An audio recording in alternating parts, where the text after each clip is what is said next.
Hello everyone, welcome to the Cinema Analysis channel. I am Juzo. This channel will explore the hidden truths of films that are not usually revealed. Today I would like to talk about Rambo First Blood Part 2. I want to talk about the line, "Do we get to win this time?" If you haven't seen the film and don't want to know the story, I suggest you watch the film first. So let's get started.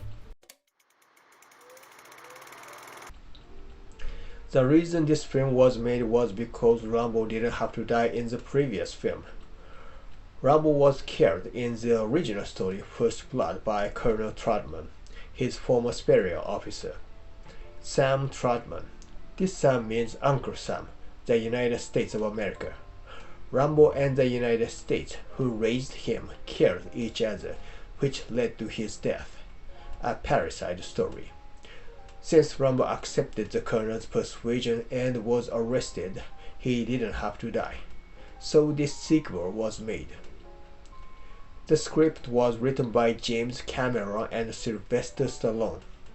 At the beginning of the film, Trudman visited Rambo in prison, and he asked Rambo to take part in an operation in Vietnam.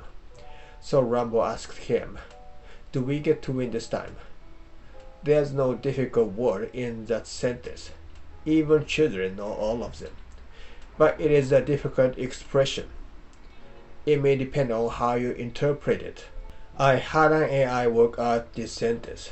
As a result, the expression suggested by the AI was as follows: "Can we win this time?" A lot of people might interpret it that way. But if so, the screenwriters must have written it that way. Will a character like Rambo talk in a roundabout way? There's a reason why script writers write, "Do we get to win this time?" Other phrases will not do. The expression "get to" also has the meaning of begin to do or be. So this expression can be understood as, "Do we start it to win this time?" Rambo asks, "Do we have the intention to win this time?" This means that there was no intention to win before. What are you talking about? There was no intention of winning the Vietnam War. That's impossible. Many of you might think that. But there are stories like this. A US pilot flew over Hanoi and found 100 MiGs lined up on a runway. He reported it to headquarters, but the attack was not allowed. They said that it was a rule decided by Washington. And one night, a pilot flying over the Ho Chi Minh Trail found a 2-mile line of torches. The North Vietnamese army was moving supplies to the south. This was also reported to headquarters, and the attack was not allowed, even though many of the US soldiers would be killed by the goods. There was an operation called Rolling Thunder, the first bombing of North Vietnam. Then strange things happened. Washington was micromanaging the attack when they should have left it to the US forces, and they forbade them to attack Hanoi and its surroundings, the port of Haiphong and its surroundings. Hanoi, of course, was the enemy's base.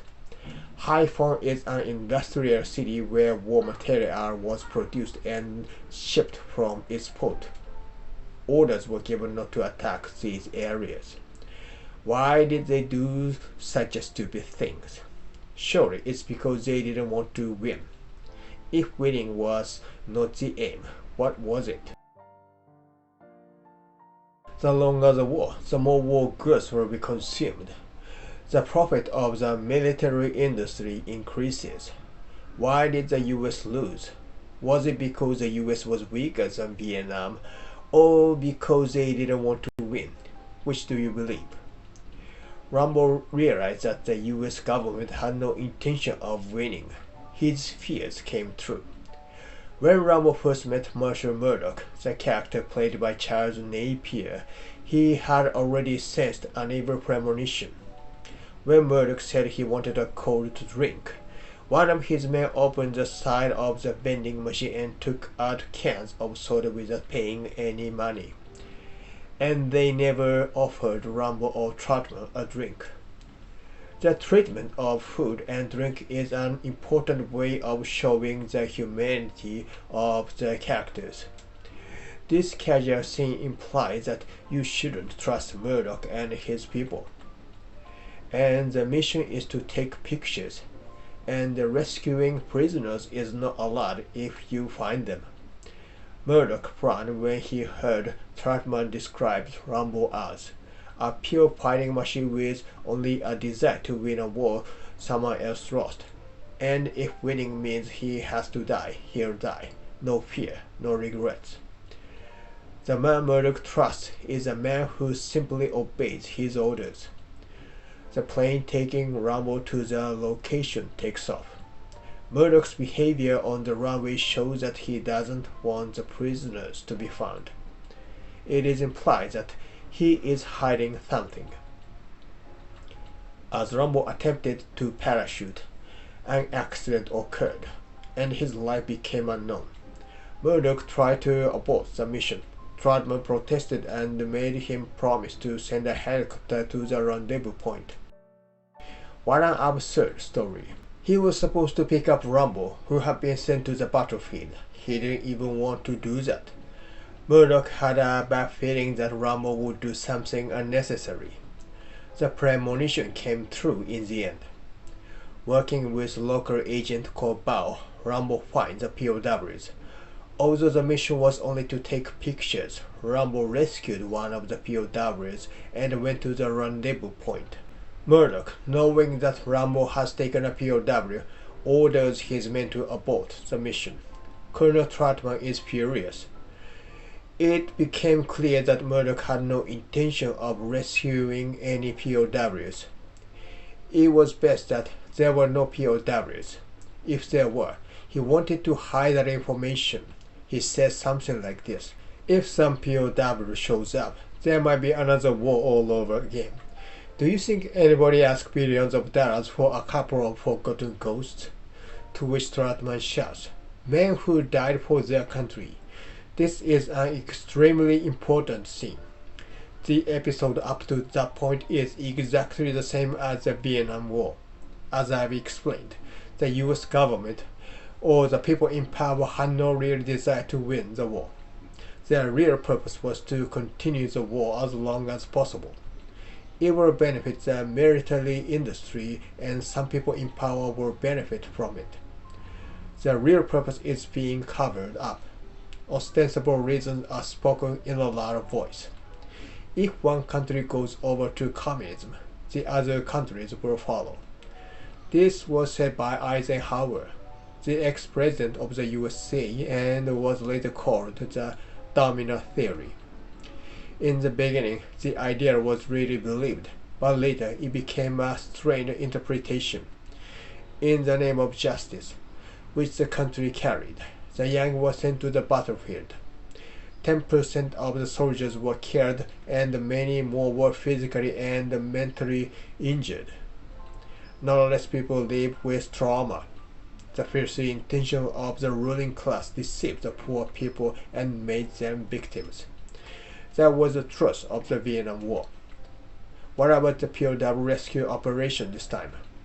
It was declared as an operation to rescue prisoners of war, but it is an ostensible reason. The real purpose is to pretend to rescue them, to pretend to do your job, to pretend to be a good man. It turns people who are not suffering into victims. Colonel Trotman aptly said, "It was a lie, just like the whole damn war." A book called Bullshit Job, written by David Graeber, an anthropologist, became a bestseller. The world is full of meaningless jobs, jobs that no one suffers if they don't exist. Moreover, such jobs are more expensive. The people who do meaningless jobs are good at pretending to do meaningful jobs. Such people are good at deceiving others and taking from the poor. And they say, the people like me who do meaningless jobs are also painful. Rambo asked first, "Do we get to win this time?" The script of the film is written by Cameron and Stallone. According to several articles, Cameron's first draft was drastically rewritten by Stallone. and the political expression is said to be written by Stallone. Only they know exactly which part was written by whom. I imagine that the one who wrote the line "Do we get to win this time" is Stallone. At the end of the previous First Blood, Rambo said, "I did what I had to do to win, but somebody wouldn't let us win." Actually, this line had the same meaning as "Do we get to win this time?" Somebody wouldn't let us win. This somebody is generally assumed to be anti-war activists, but it is inconceivable that anti-war activists would have any influence on the military operation itself. This phrase is thought to be a criticism that politics has twisted the purpose of the war, and the one who participated in both scripts is Stallone. To Rambo's question, Trotman answered, "It's up to you." That conversation came true. As before, the people who have the power to rule others have no will to win. They have no intention of doing anything seriously. They only pretend to do something good. The weak are involved in the farce. Rambo's most beloved woman, Cobal, ends up in death. But Rambo is neither the ruler nor the weak. His enormous power changes the way we are. We will witness this in the last part of the film. Rambo succeeds in fulfilling his primary purpose, the rescue of prisoners of war. Rulers control the common people by extolling noble apparent virtues. Their true purpose is often different from what is announced to the public. Rambo recognized the deception by exposing his life in danger and losing his comrades. We should heed his messages. Thank you for watching this video. If you liked this video, please subscribe and give me thumbs up.